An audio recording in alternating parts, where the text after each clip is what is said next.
to the fam. Love you. That day I woke up and I decided that it was a good day to be happy. Went to weigh in, I felt good, I felt happy, and I was just really proud to be there. And so when I started warming up, I had my headphones in and I just bumped two songs, just two songs on replay. And I was just singing, and I would stare down the Indian, I would stare down the Pakistan, I would stare down the Samoan, you know, and I would just be singing. That got into their head and I knew it straight away. The only person that it didn't get to their head was the Australian, because I'm good friends with him. He told me to shut up. So yeah, that was funny, because I remember looking at him and he goes shush, man. And so I just kept on going, and every time I came out to the platform, that crowd, man, it was a different day. Yeah, it was just, I just thought I was the top of the world that day, and nothing could, you know, break me down and things like that. So, and I'm glad that everything went to plan. And it's the first time a weightlifter has won this award. My name is David Liti. I am 25 years old.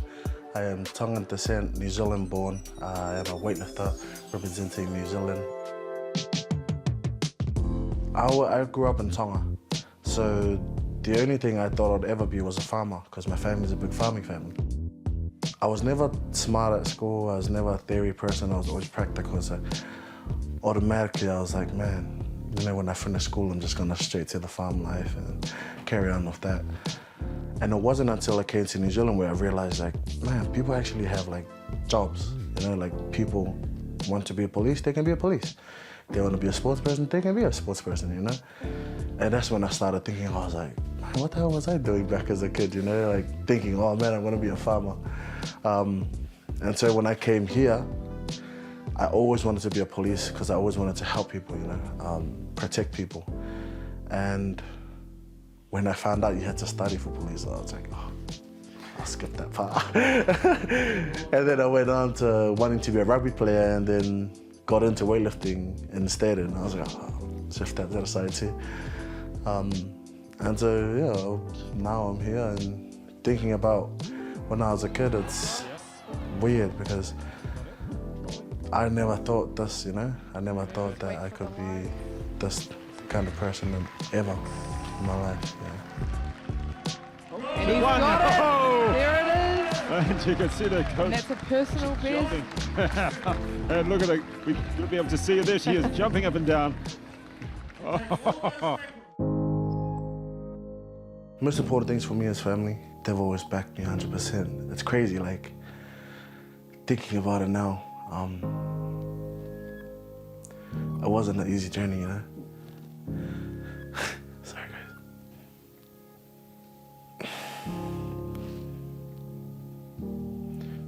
Are your family always go to your events? Oh, they try to. Yeah, they try to. But because we compete overseas a lot, you know, they don't have the money and stuff like that to come over and watch.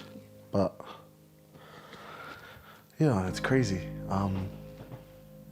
Just thinking about how far it's come with the whole PI expectations of getting a job and studying.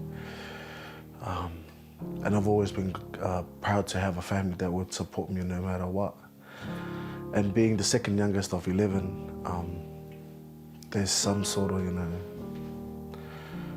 burden on trying to get everything right, because everyone else has tried and now it's your turn because you've just finished school and things like that.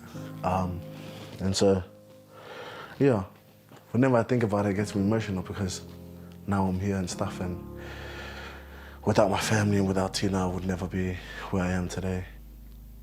And I'm happy for that and dedicated a lot of my first years of weightlifting for them.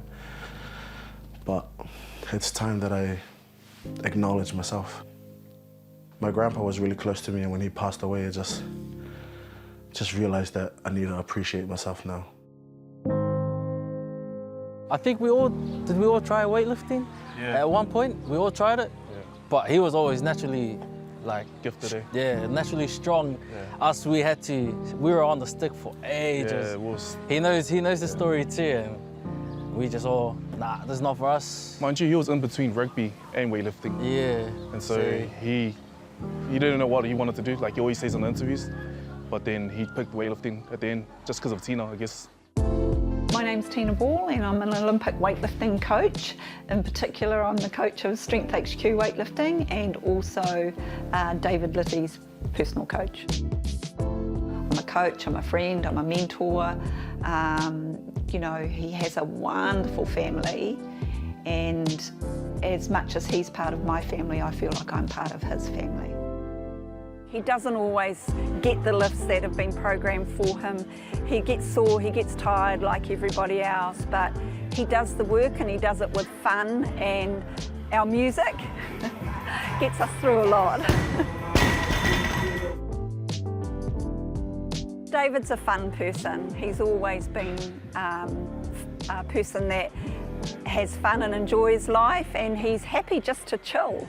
And I think that's one of the beautiful things about him. He doesn't put on a front. What you see is what you get. David really never knew what a big world there was out there, and travelling to our international events has given him an opportunity to see different cultures, a world outside of New Zealand. I like to travel, and that's one of the reasons why I love weightlifting, because I get to travel overseas and go to places like I've never heard of before, like Turkmenistan, you know. I'll go to places where I never thought I'd ever end up at, like Romania, Qatar. And so, since COVID, I made it a thing to try and travel New Zealand, see a lot more of my backyard instead of trying to look for overseas travels. And so I like to go for drives, go to the beach. I like beach, and I like to just spend time with family. Yeah, and if I'm not doing any of that, then I like to sleep. When I came to New Zealand, I heard about a guy named John Alomu, and they were like, "Man, this guy's the man, you know." 19 years old, he made the All Blacks, and he's like running down, you know, big grown men's. I was like, oh, I want to be like that guy one day. And so, yeah, my first ever sporting idol was John Alomu, just because of all the things he conquered and did in his lifetime. John Alomu giving it everything. Outside of weightlifting, I would like to set up my own institute to help young Pacifica kids, or anybody really, who doesn't have the stationery to be the best they can be. And I want to be able to support that, or you know, even give spots or scout kids from the islands and give them a better future and a better opportunity to be something that they want to do, they want to be, or do things they want to do, and have a life that I've had.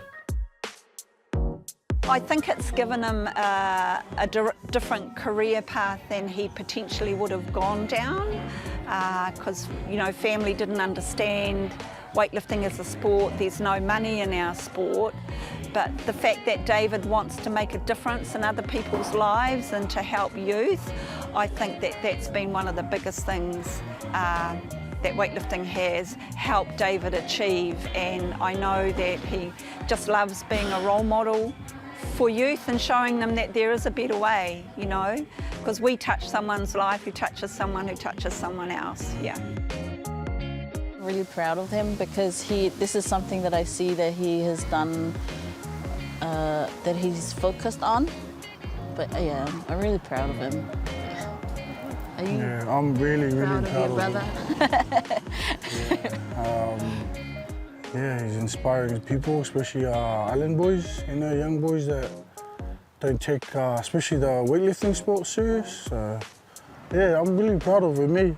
He actually inspires, like, you know, us families as well. With weightlifting, I think the biggest thing that I've learned or have gained from the sport is our mental game. That is really important for me, because I used to think I was really tough mentally until, you know, sometimes you're stuck at a weight, or, you know, things go wrong and you kind of just don't know how to solve the problem. And so with weightlifting, it's kind of teach me a lot of things about how to go around things or work around problems and solving them and stuff like that. So for when I started weightlifting, I thought my mental game was 100%. But thinking about it now, I think my mental game now is 100%. Compared to then, it was probably like 40 or 50. For weightlifting, it would just mean that I am another person who's gone into the Olympics. But for myself, it would showcase the hard work that I've put in. I've talked about before at a youth program about how I started off weightlifting for my family and for my friends, and everything I've done was to represent them. But ever since my grandpa passed away in 2019,